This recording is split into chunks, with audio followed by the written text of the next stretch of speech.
I am with the Asian Farmers Association for Sustainable Rural Development, or AFA. I am called first because of the alphabetical order of the organizations, right?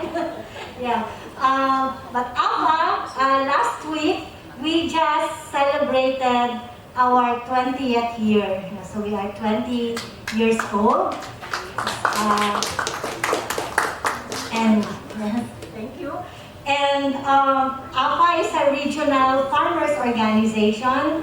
We have 22 member organizations, all family farming organizations in 16 countries in Asia.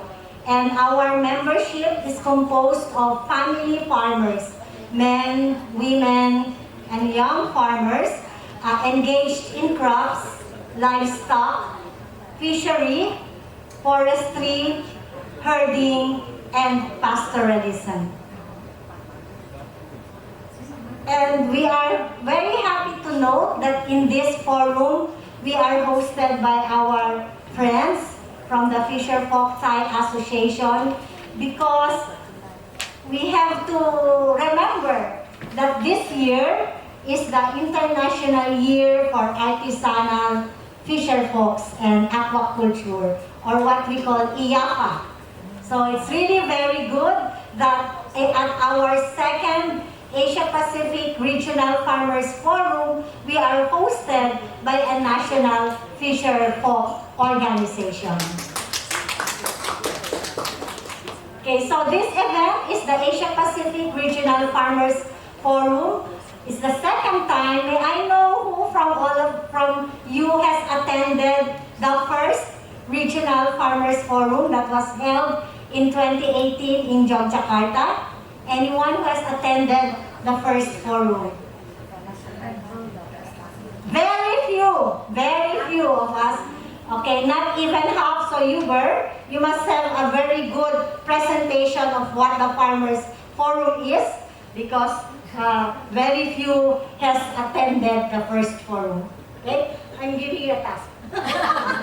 No, but for this second Regional Farmers Forum, the steering committee here, as well as at the online, we said we will focus on the situation, the priority situation of farmers with regards to climate change.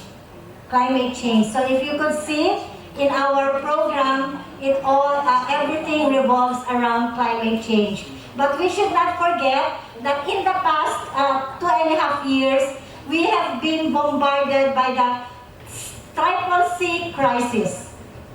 We had climate change even before, but for the last 2 years, we had the COVID-19 crisis, which prevented us from meeting online, but gave us opportunities to meet virtually, as well as the crisis in conflict.